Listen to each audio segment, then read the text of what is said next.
Good morning, students. Good morning, students. Today we discuss about Dakin-West reaction. Dakin-West reaction was proposed by Henry Drysdale Dakin and Randolph West in 2016. Here, the amino acid is converted into ketoamide. అంటే ఈ రియాక్షన్లో amino acid అనేది కీటోఅమైడ్ కింద convert చేశారు in presence of anhydride and pyridine under reflex conditions. Let us see the reaction. The reaction in mechanism involves the acylation and activation of the acid to the mixed anhydride. The amide will serve as nucleophile for cyclization and forming the azyl-lactone. Deprotonation and acylation of azyl-lactone forms the key CC bond. Subsequent ring opening of the compound and decarboxylation gives the final ketoamide. Let us see the reaction. Here is the reaction. ఇక్కడ మనం amino acid తీసుకున్నాం substituted, దానికి anhydride తీసుకున్నాం. మనకు తెలిసిన anhydride ఏంటి? Acetic anhydride CH3COO acetic anhydride in presence of pyridine తీసుకుని మనం రియాక్షన్ చేస్తే కీటోఅమైడ్ అనేది ఫామ్ అయింది. మెకానిజం చూద్దాం. Mechanism involves few steps. First step is acylation. ఇక్కడ చూడండి, ఫస్ట్ స్టెప్ అసైలేషన్ జరిగింది. NH2లోంచి H+ రిమూవ్ చేశాను. ఇక్కడ H+ రిమూవ్ చేస్తే ఏముంటుంది? NH minus. ఎన్హైడ్రేట్ ఎలా డివైడ్ అవుతుంది? COR2+ R2COO minus. So COR2+ అనేది NH మీద యాడ్ అవుతుంది, ఎస్టిక్ యాసిడ్ కింద వెళ్ళిపోతుంది ద రిమైనింగ్ పార్ట్. ఇక్కడ మళ్ళీ చూడండి, H ఇక్కడి నుంచి రిమూవ్ అవుతుంది. మళ్ళీ సేమ్ రియాక్షన్ అసైలేషన్ చేసాం, మిక్స్డ్ అన్హైడ్రేట్ ఫార్మేషన్ జరిగింది. ఇక్కడ H రిమూవ్ అయితే ఏముంటుంది? O మీద నెగిటివ్ ఛార్జ్ ఉంటుంది. ఆ నెగిటివ్ ఛార్జ్ ఈ COR2+ యాడ్ చేస్తాం. ఇక్కడ సైక్లైజేషన్ చేస్తాం. R2COO మైనస్ తీసేస్తే ఇక్కడ ఏముంటుంది? పాజిటివ్ ఛార్జ్ ఉంటుంది, CO+. ఇక్కడ ఈ కార్బనైల్ కార్బన్ పోలరైజేషన్ చేస్తే ఏమవుద్ది? C+O-. ఈ ప్లస్ ఈ మైనస్ రెండు కూడా సైక్లైజేషన్ జరుగుద్ది. At the same time carbon కింద పాజిటివ్ ఛార్జ్ ఉంది, NHలోంచి H తీసేస్తే నెగిటివ్ ఛార్జ్ ఉంటుంది. సో C+N కూడా ఫామ్ అవుతుంది. ఇదిగోండి C+N. ఇక్కడ బేస్ యూజ్ చేసి H+ రిమూవ్ చేశారు. ఇక్కడ నుంచి H+ రిమూవ్ చేశారు. మీకు యారో కనిపిస్తుంది కదా, ఆ పొజిషన్లో H+ రిమూవ్ చేశారు, నెగిటివ్ ఛార్జ్ ఉంటుంది. ఇదే కాంపౌండ్ని ఈ ఫామ్లో కూడా రాసుకోవచ్చు. ఈయన 2 టైప్స్ ఆఫ్ ఫామ్స్ కింద రాశారు. నెక్స్ట్ అసైలేషన్ చేశారు. అసైలేషన్ చేసినప్పుడు నెగిటివ్ పార్ట్ మీదకి ఏం యాడ్ అవుతుంది? COR2. ఇదిగోండి COR2 ఇక్కడ యాడ్ అయింది. నెక్స్ట్ మళ్ళీ ఈ కాంపౌండ్ని ఎలా అయితే మనం సైక్లైజేషన్ చేసామో అలాగే బ్రేక్ చేస్తున్నాం. ఇక్కడ ఈ ఆక్సిజన్ దగ్గర బ్రేక్ చేసాం. ఆక్సిజన్ ఇటు వచ్చేస్తే C+O అవుతుంది. O- C+N కూడా పోలరైజేషన్ చేయడం వల్ల ఇక్కడ C+O ఉంటుంది. ఇక్కడ ఇంకా రిమైనింగ్ పార్ట్ ఏంటిది? CO+. ఈ CO+ మీదకి మన ఎన్హైడ్రేట్ వచ్చి యాడ్ అవుతుంది. ఎన్హైడ్రేట్లో డివైడెడ్ పార్ట్ ఏంటి? R2COO-. ఇదిగోండి ఈ పార్ట్ వచ్చి ఈ CO+ మీద యాడ్ అవుతుంది. ఇదిగోండి కాంపౌండ్. నెక్స్ట్ ఈ రియాక్షన్లో R2COO- రిమూవ్ చేశాను నేను. చూడండి, R2COO- అనేది ఇక్కడ యాడ్ చేశారు. యాడ్ చేసినప్పుడు ఏం రిమూవ్ అయింది? COR2 రిమూవ్ అయింది. దానికి వచ్చి H+ యాడ్ అయింది. ఇదిగోండి ఇక్కడ COR2 రిమూవ్ చేసాం, O- ఉంటుంది. O- మీదకి H+ వచ్చి యాడ్ అవుతుంది. ఇదిగోండి H+ వచ్చి యాడ్ అయింది. నెక్స్ట్ డీకార్బాక్సిలేషన్ జరిగింది. డీకార్బాక్సిలేషన్ అంటే ఇక్కడ CO2 రిమూవ్ అయింది. ఇది కాంపౌండ్ ఫార్మేషన్. మళ్ళీ చూడండి మెకానిజం. ఫస్ట్ స్టెప్లో అసైలేషన్ జరిగింది. NH2లోంచి H+ తీస్తే NH- COR2 వచ్చి యాడ్ అయింది. మనకి ముందు ఎన్హైడ్రేట్ ఎలా డివైడ్ అవుతుందో కావాలి. COR2+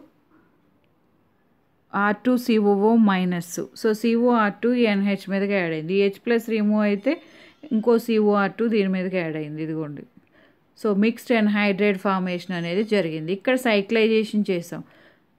COOR2- ఇక్కడ రిమూవ్ అయింది, CO+ ఉంటుంది, C+O-. ఈ గ్రూప్ని పోలరైజేషన్ చేశాను. ఈ O మైనస్ ఈ CO ప్లస్కి రెండు యాడ్ అవుతుంది. ఇదిగోండి ఎన్హైడ్రేట్ CO O రెండు కూడా ఇక్కడ మిక్స్డ్ కాంపౌండ్ అనేది ఫామ్ అయింది. H ప్లస్ రిమూవ్ అయితే ఇక్కడ ఏముంటుంది, N మీద నెగిటివ్ ఛార్జ్, ఆల్రెడీ కార్బన్ మీద పాజిటివ్ ఉంది, ఆ రెండు కలిపి డబుల్ బాండ్ ఫామ్ చేసినాయి. ఇదిగోండి ఈ డబుల్ బాండ్. నెక్స్ట్ బేస్ తీసుకుని H ప్లస్ రిమూవ్ చేశారు. ఇదిగోండి ఈ కాంపౌండ్. దీన్ని ఇలా కూడా రాయొచ్చు. బేస్ H ప్లస్ రిమూవ్ అయిన తర్వాత మళ్ళీ అసైలేషన్ చేశారు. మైనస్ మీదకి ఏం యాడ్ అవుతుంది, CO ప్లస్ COR2 ప్లస్. ఇదిగోండి COR2 ప్లస్ దీని మీదకి వచ్చి యాడ్ అయింది. నెక్స్ట్ ఇక్కడ సైక్లిక్ కాంపౌండ్ మొత్తం బ్రేక్ చేస్తున్నారు. ఈ ఆక్సిజన్ దగ్గర కాంపౌండ్ బ్రేక్ అయింది. O మైనస్ C ప్లస్ రెండు కూడా డబుల్ బాండ్ ఫామ్ చేస్తాయి. C డబుల్ బాండ్ అని కూడా పొలరైజేషన్ చేయడం వల్ల ఇక్కడ C plus O minus C double bond O వచ్చేస్తుంది. N మీదకి హైడ్రోజన్ యాడ్ చేసుకుంటాం. ఇదిగోండి NH అయింది. నెక్స్ట్ ఇంకా రిమైనింగ్ పార్ట్లో ఇక్కడ ఏముంది, CO ప్లస్ ఉంది, R2COO మైనస్ యాడ్ చేశారు. ఇదిగోండి R2COO మైనస్ అనే పార్ట్ దానికి యాడ్ చేశారు. నెక్స్ట్ మళ్ళీ R2COO మైనస్ అనేది తీసుకుంటే COR2 రిమూవ్ అయింది. ఇక్కడ నుంచి ఈ పొజిషన్లో COR2 రిమూవ్ అయింది. ఈ పొజిషన్లో COR2 రిమూవ్ అయింది. రిమైనింగ్ ఏముంటుంది, O మైనస్ మీదకి H ప్లస్ యాడ్ అయింది. ఇదిగోండి డీకార్బోక్సిలేషన్, హెచ్ మిగులుతుంది, CO2 రిమూవ్ అయ్యి. ఇదిగోండి కాంపౌండ్. ఈ కాంపౌండ్ని కీటో ఎమైడ్ అన్నాం. బై యూజింగ్ డాక్ ఇన్వర్స్ reaction we can also prepare ketones. అంటే ఈ రియాక్షన్ ద్వారా కీటోన్స్ని కూడా మనం ప్రిపేర్ చేయొచ్చు. Modern variations on the Dakin-West reaction permit many enolizable carboxylic acids, not merely amino acids, to be converted into their corresponding methyl ketones. For example, beta-aryl carboxylic acid converted to beta-aryl ketones by treating with acetic anhydride solution with catalytic N-methyl imidazole. అంటే ఏంటంటే ఇక్కడ మనం Dakin-West రియాక్షన్లో ఇప్పటి వరకు మనం substituted amino acid తీసుకుని దానికి anhydride add చేసి ఇన్ ప్రెసెన్స్ ఆఫ్ పిరిడిన్ తీసుకుంటే కీటో ఎమైడ్ డెరివేటివ్ ఫామ్ అవుతుంది. అదే రియాక్షన్ మనం నాన్ ఈనోలైజబుల్ కార్బాక్సిలిక్ యాసిడ్ తీసుకుని అదే ఎన్హైడ్రైడ్ తీసుకుని పిరిడిన్తో కండిషన్స్ చేస్తుంటే మనకి కార్బాక్సిలిక్ యాసిడ్ ప్రిపేర్ చేయొచ్చు. At the same time ketone కూడా ఫామ్ అవుతుంది. కెటలిస్ట్ ఒకటే చేంజ్ చేశారు. N-methyl imidazole అనేది కెటలిస్ట్ కింద యూస్ చేశారు. రియాక్షన్ చూడండి. ఇదిగోండి బీటా-అరైల్ కార్బాక్సిలిక్ యాసిడ్ దానికి ఎన్హైడ్రైడ్ N-methyl imidazole యాడ్ చేశారు. This is N-methyl imidazole add చేస్తే మనకి ఏం ఫామ్ అయింది, beta-aryl ketone plus carboxylic acid plus CO2 అంటే యాసిడ్ ఫామ్ అయింది. అంటే ఈ రియాక్షన్ యాసిడ్ ప్రిపరేషన్లో కూడా ఇక్కడ యూస్ చేసుకోవచ్చు. ఇక్కడ మనం బీటా-అరైల్ కార్బాక్సిలిక్ యాసిడ్ తీసుకున్నాము. ఇందాక తీసుకున్న దాంట్లో ఏం తీసుకున్నాం, ఎమినో యాసిడ్ తీసుకున్నాం, సబ్స్టిట్యూటెడ్ ఎమినో యాసిడ్ తీసుకున్నాం. ఇక్కడ బీటా-అరైల్ కార్బాక్సిలిక్ యాసిడ్ తీసుకున్నాం. Next halogenation of aldehydes ketones. జనరల్గా హాలోజినేషన్ ఎప్పుడు జరుగుతుందంటే ఆల్ఫా హైడ్రోజన్ ఉన్న ఏ కాంపౌండ్లో అయినా ఆల్ఫా హైడ్రోజన్ రిమూవ్ అయ్యి మనం హాలోజన్ అనేది యాడ్ చేస్తాం. హాలోజన్స్ ఏంటి, chlorine, bromine, iodine etcetera. Aldehyde తీసుకున్నాను నేను ఇక్కడ. ఈ ఆల్డిహైడ్కి X2 general reaction X2 add చేసాను in presence of H plus. ఈ H అనేది రీప్లేస్ అయ్యి X యాడ్ అయింది. X ఈజ్ క్లోరిన్ కానీ బ్రోమిన్ కానీ ఐడిన్ కానీ. Substitution is specific for replacement of alpha hydrogen. It is catalyzed by acids. One of the product is an acid. ఇదిగోండి one of the product is an acid. The reaction is autocatalytic. అంటే reaction ఇక్కడ catalyst use చేసి మనం చేసాము. In presence of acid as catalyst మనం reaction చేసాము. Just ఏం జరిగిందంటే ఇక్కడ ఆల్ఫా హైడ్రోజన్ రిమూవ్ అయ్యి X యాడ్ అయింది. ఆల్ఫా హైడ్రోజన్ రిమూవ్ అయ్యి హాలోజన్ యాడ్ అయింది. Specific for replacement of hydrogen at the alpha carbon. Equal rates for chlorination, bromination, iodination. First order in ketone, zero order in halogen. Interpretation: no involvement of halogen until after the rate determining step. ఇక్కడ మనకి replacement of hydrogen at alpha carbon దగ్గర జరుగుతుంది. Chlorination చేసినా మనం, bromination చేసినా, ఐడోనేషన్ చేసినా అన్ని rate of reaction ఒకేలా ఉంటుంది. First order in ketone, zero order in halogens. Halogen involvement అనేది ఉండదు రేట్ డిటర్మైనింగ్ స్టెప్ అయ్యేదాకా. నెక్స్ట్ రియాక్షన్ చూడండి. H ప్లస్ ఇక్కడ ఈ కీటో ఫామ్ని ఈనోల్ ఫామ్ కింద రాసుకొని హాలోజన్ యాడ్ చేశారు. Enol is the key intermediate. ఇక్కడ ఫామ్ అయిన ఈనోలు. ఈ హైడ్రోజన్ రిమూవ్ అయ్యి ఇక్కడ ఉన్న హైడ్రోజన్ రిమూవ్ అయ్యి మనకి హాలోజన్ అనేది సబ్స్టిట్యూట్ అవుతుంది. కాబట్టి సబ్స్టిట్యూషన్ రియాక్షన్ అంటాం. అండర్ బేసిక్ కండిషన్స్, ఇదే రియాక్షన్ బేసిక్ కండిషన్లో halogenation of methyl ketone often leads to CC bond cleavage. అంటే కీటోన్స్ తీసుకున్నప్పుడు మనకి ఈ రియాక్షన్లో సిసి బాండ్ క్లీవేజ్ అనేది జరుగుతుంది. దాన్ని మనం హాలోఫార్మ్ రియాక్షన్ అంటాం. Because chloroform, bromoform, iodoform is one of the products. Haloform రియాక్షన్లో క్లోరోఫార్మ్ కానీ, బ్రోమోఫార్మ్ కానీ, ఐడోఫార్మ్ కానీ ఏదైనా ఒక ప్రొడక్ట్ కింద ఫామ్ అవుతుంది. హాలోఫార్మ్ reaction is sometimes used for preparing carboxylic acid but works well when a single enolate can form. అంటే ఒక సింగిల్ ఇనోలేట్ ఫామ్ చేసే కీటోన్ అయితే మనకి ఈ రియాక్షన్ ఈజీగా ఉంటుంది హాలోఫార్మ్ రియాక్షన్లో. ఫస్ట్ స్టేజ్ చూడండి, substitution of all available alpha hydrogens by halogen.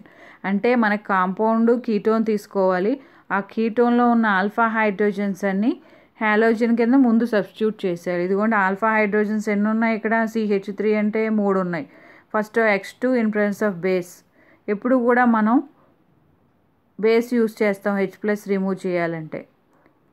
CH2X ఒక హాలోజన్ యాడ్ అయింది, ఇక్కడ ఒక హాలోజన్ యాడ్ అయింది, అండ్ ఫైనల్లీ 3 హాలోజన్స్ రీప్లేస్ అయిపోయినాయి. నెక్స్ట్ స్టెప్, ఇప్పుడు బేస్ మళ్ళీ యాడ్ చేసాం OH-. Formation of trihalo methyl ketone is followed by its hydroxide induced cleavage. ఇదిగోండి OH- యాడ్ చేశారు. C+O- కింద యాడ్ అయింది. నెక్స్ట్ ఈ బాండ్ బ్రేక్ చేయండి. ఇక్కడ పాజిటివ్ వస్తుంది, ఇక్కడ నెగిటివ్ వస్తుంది. సో నెగిటివ్ పార్ట్ మనకి ఇక్కడ బ్రేక్ అయిపోతుంది. CC బాండ్ క్లీవేజ్ అన్నారు కాబట్టి CX3-. C+O- ఏమవుతుంది, కార్బనల్ గ్రూప్ ఫామ్ అవుతుంది, యాసిడ్ ఫామ్ అయింది. ఈ H+ అనేది CX3-కి యాడ్ అవుతుంది. సో CHX3 ఫామ్ అయింది. ఈ ప్రోడక్ట్ని మనం హాలోఫార్మ్ అనొచ్చు. హాలోఫార్మ్ రియాక్షన్ని మనం ఇక్కడ క్లోరిన్ తీసుకుంటే క్లోరోఫార్మ్ అవుతుంది, బ్రోమిన్ తీసుకుంటే బ్రోమోఫార్మ్ అవుతుంది.